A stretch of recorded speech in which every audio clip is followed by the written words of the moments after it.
Live, local, and in studio. I'm Nate Campbell with your Napa Valley News Plus podcast for this week. And the stories we've been working on at the Vine. Taking a look at proposed development in Napa. This time, the many around the South Gardens at the Oxbow, right next to Napa Yard, a very popular new spot for local families. 6-story buildings and some housing in one proposal that's still being worked out by staff at the city. Napa City Council member Mary Luros. Staff has a very tough job of trying to figure out what council is going to want, what the Planning Commission is going to want.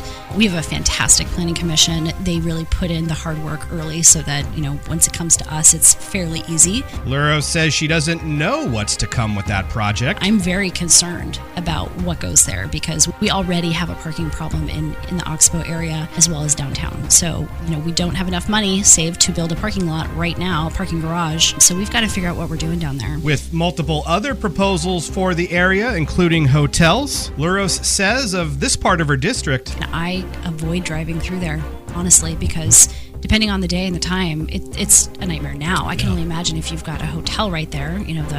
The Foxbow project, for example, would be right on the corner there, and I know that they're coming back to us to ask for different numbers. To hear more about the proposal to add more intensity, as Mary Luros calls it, to the area around Oxbow, check out Barry Martin's in-depth podcast interview with the Napa City Council member at 993thevine.com and click on the Barry Pod. Our ongoing look at the environmental rejuvenation of the Napa River thanks to this year's rains. While it may not exactly look like that from the perspective of First Street or the Amola Bridge, Napa Valley Paddle's Drew Dixon says you have to take a closer look. You'll see one particular piece of nature. All the wildflowers in the Oxbow Preserve right now. Studded. The whole shoreline is speckled with all these different flowers and colors. It's gorgeous. With the mural at Copia serving as a great backdrop, but not only beautiful flowers. And it was as beautiful as I have ever seen it. Nests and the swallows are just fluttering and ripping around everywhere. Big old sturgeon breach, and then the otters are poking around down there on Milton. Man, I tell you, the thing to do is the Oxbow Preserve right now. It will not disappoint. And the water is crystal clear. You can see the new gravel beds and sandbars that... Dixon says get out on the river and check it out for yourself. An education in focus. School's out for summer.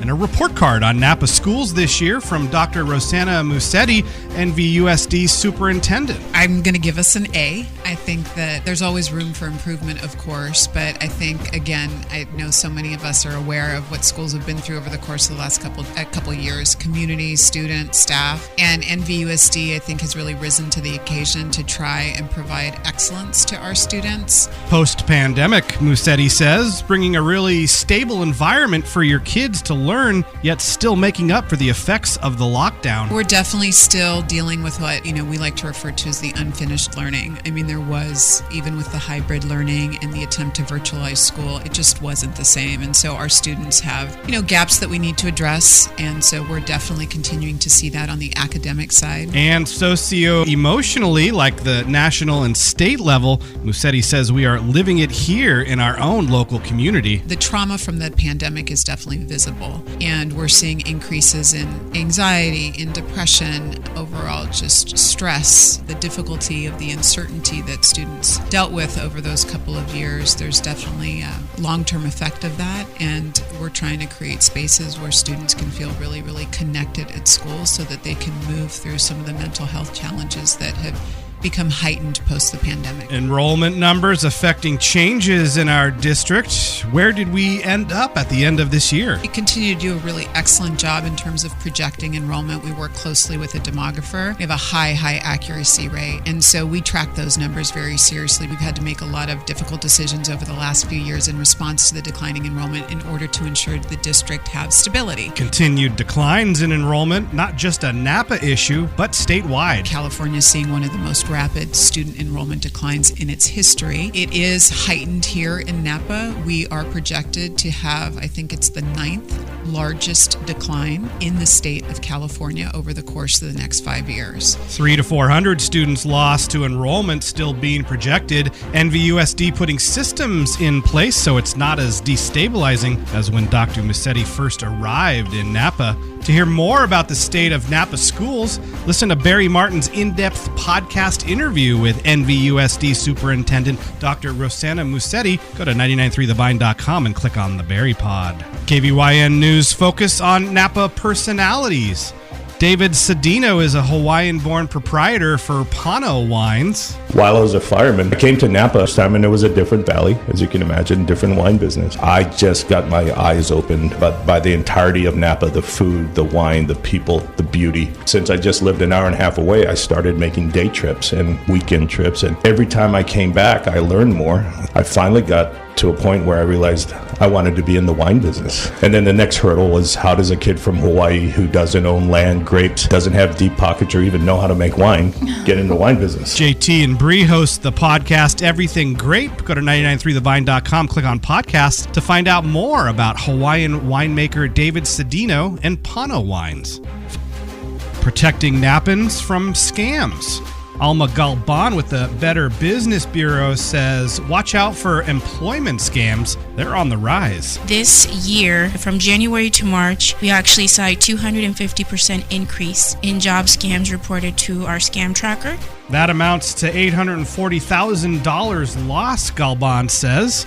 What specifically are these job scams? There's the mystery shopper, where you go into stores and you do the guest experience of a consumer. For example, Walmart was one of the big ones that we saw reported in our scam tracker report, the car wrapping scam, where you wrap your car for a company, and it's very well-known companies, and that's why consumers get attracted to this type of scam. All you have to do is drive your car around with a big company logo, and you get paid thousands of dollars. All scams end up having you pay for something. You Venmo money. You think it's a company. It's not a company. It's the individual who actually started the scam. The fake check scams are super popular, but now with everything being digital, also digital apps are extremely popular. And Galban says she hasn't heard of a case where someone got their money back from a scammer. Right now, with graduations happening and your kids looking for jobs. And they go through the whole entire interview process, but it's either via email or phone. You never meet someone face-to-face, or either via Zoom. And they are thinking that they're going to get paid. They send over personal information. Galban says you can take a deeper dive into this scam study by going to bbb.org/scam studies.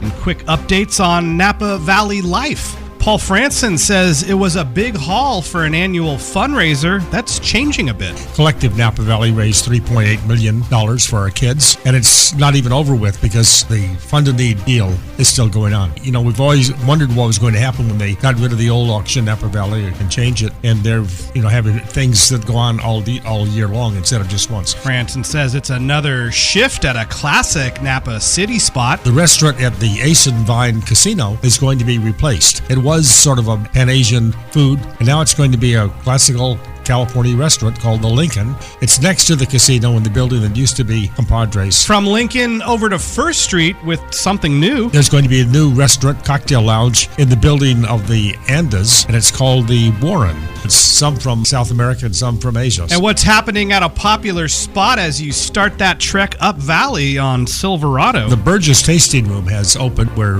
Luna used to be. Their winery burned about a week after Taylor Lawrence bought it. Going cross valley over next to Bistro Don Giovanni. The Sensa Hotel, which has been owned by Craig and Catherine Hall, has been sold to somebody. They have plans to upgrade it. It has 48 rooms. Meanwhile, you Bubbles fans might enjoy what's going on at Be Bubbly on 3rd Street. Open almost 3 years now. Aaron Riley checking in. It's a great vibe. I really wanted it to feel welcoming to everyone. One of the main goals that I wanted to achieve was to provide a space in downtown Napa where everyone felt welcome and everyone felt like they were walking into their home and they were seeing their family. And I feel like I can look back now over the last almost 3 years. Be Bubbly has a South African tasting and trip plan for folks around Napa. Podcasts at 993thevine.com, including the Berry Pod, The Big Sip with Gabriella, Everything Grape with JT and Bree, and great stories from Big Rick Stewart and his Saturday soundtrack. Follow us on Facebook at Napa Valley News Plus. Start your weekday mornings with Barry Martin in the Daily News Splash. For the Napa Valley News Plus podcast this week, I'm Nate Campbell. That's the Vine's audiocast for the Napa Valley.